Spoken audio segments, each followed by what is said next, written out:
কই যাবেন আপু? কই ওঠেন। ভাই যাবে হচ্ছে দুই, আইলাম দুইয়ে থেকে আবার যাইতেছে দুইয়ে। জানি না ভাড়া কত যায়, এটা 50 টাকা নাইলে 60 টাকা।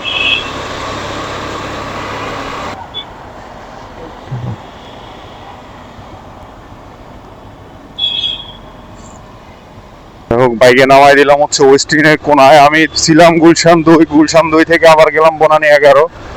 বনানী 11 থেকে বাইকে নিয়ে এলাম আবার 50 টাকা দিয়া গুলশান 2 ওয়েস্টিনের সামনে। 200 টাকা হইলো আর কি। আর সময় নাই, আধা ঘন্টা সময়ের মধ্যে 200 টাকা ভাড়া মারছে, এটাই অনেক। এখন চলে যাচ্ছে অফিসে। সো বাজার এটা দেখা হবে অন্য কোনো রাইড শেয়ারিং ভিডিওতে বা অন্য কোনো ভিডিওতে। আল্লাহ হাফেজ।